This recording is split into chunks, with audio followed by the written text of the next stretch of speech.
So much depends on reputation. Guard it with your life. So, this is the fifth law in the 48 laws of power. And let me just read you the intro real quick.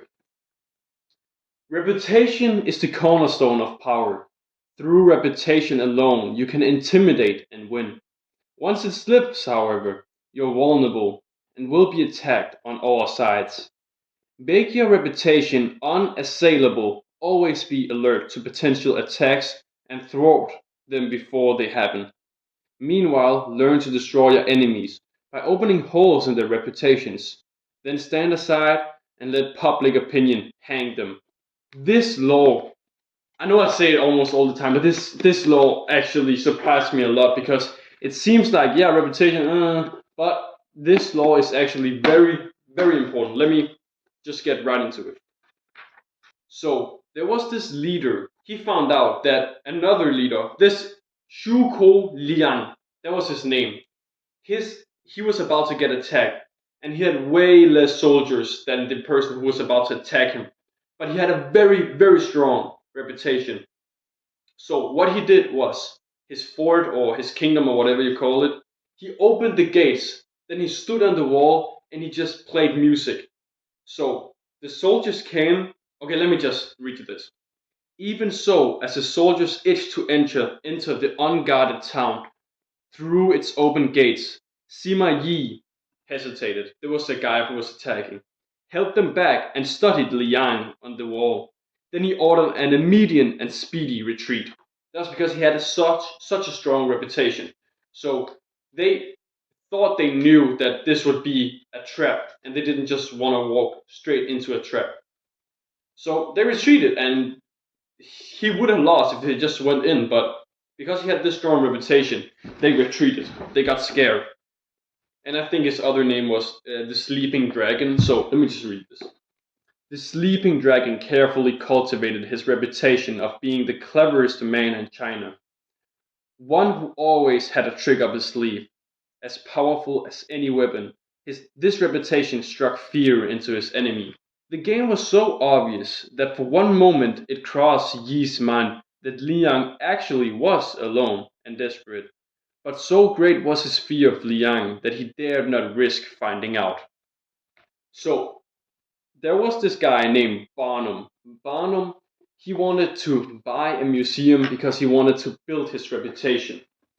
So the museum was kinda, they didn't want to do it at first, but he then convinced them, and he was about to buy it. But then there was this other guy named Peels. I don't know, but he bought it instead because he already had a reputation. So Barnum, he was infuriated, and he wanted to get revenge on Peels. So he just tried to destroy his reputation as bad as he could. Let me read you here. Read you this. Barnum was infuriated, but the partner explained that business was business. The museum had been sold to Peels because Peels had a reputation and Barnum had none. So here's what Barnum he did to try to wreck Peel's reputation. He warned the public against buying Peel's stock, since the business purchase of another museum would invariably spread its invariable invariably spread its resources thin. The campaign was effective. The stock plummeted, and with no more confidence in Peel's track record and reputation, the owners of the American Museum reneged on their deal and sold the whole thing to Barnum instead. So what Barnum did actually worked, and when I was reading this, I was like, "Ain't no way this is gonna work." It seems like this would not work at all. But when you think about it a little more, it makes sense. So what Barnum he did, he destroyed his reputation even more. Let me just read this. Okay. Over the next few years, Barnum established a reputation for audacity and consummate showmanship that lasted his whole life. Peel's reputation, on the other hand, never recovered. I'll read you a very long piece of text right now, so listen up, and it is very important. Barnum used two different tactics to ruin Peel's reputation. The first was simple. He sowed doubts about the museum's stability and solvency. Doubt is a powerful weapon. Once you let it out of the bag, insidious rumors, your opponents are in horrible dilemma. On the other hand, they can deny the rumors, even prove that you have slandered them, but a layer of suspicion will remain. Why are they defending themselves so desperately? Maybe the rumor had some truth to it. If, on the other hand, they take the high road and ignore you, the doubts, unrefuted, will be even stronger. If done correctly, the sowing of rumors can so infuriate and upsettle your rivals that in defending themselves, they will make numerous mistakes. This is the perfect weapon for those who have no reputation of their own to work from. Once Barham, so this is the second one. Once Barham did have a reputation of his own, he used the second gentler tactic, the fake hypnotism demonstration. He ridiculed the rival's reputation. This was extremely successful. Once you have a solid base of respect, ridiculing your opponent both puts him on the defensive and draws more attention to you, enhancing your own reputation. I know this was a very long, and probably half of the people just already clicked off because of that. A humorous front can make you out as a harmless entertainer while poking holes in your reputation, in the reputation of your rival. Reputation has a power like magic. With one stroke of its wand, it can double your strength.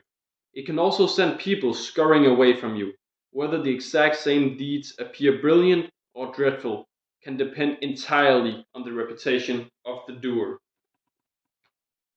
This is a very heavy law, also. I think all of them are pretty heavy. But in the beginning, you must work to establish a reputation for one outstanding quality, whether generosity or honesty or cunning. This quality sets you apart and gets other people to talk about you. You then make your reputation known to as many people as possible. Subtly, though, take care to build slowly and with a firm foundation, and watch as it spreads like wildfire. Okay, so here is how you can fix your reputation if it's already ruined or stained. Perhaps you've already stained your reputation so that you are prevented from establishing a new one. In such cases, it is wise to associate with someone whose image counteracts your own, using their good name to whitewash and elevate yours.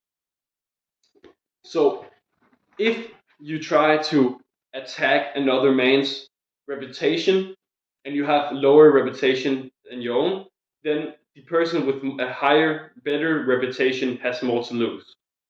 The lesson is simple. Never go too far in attacks like these. Oh, wait, let me. So there was with AC and DC current, and Edison and Tesla. And Edison, he invented the DC, and Tesla invented AC. So Edison, he did all he could to try to make DC seem like the better electricity, like source.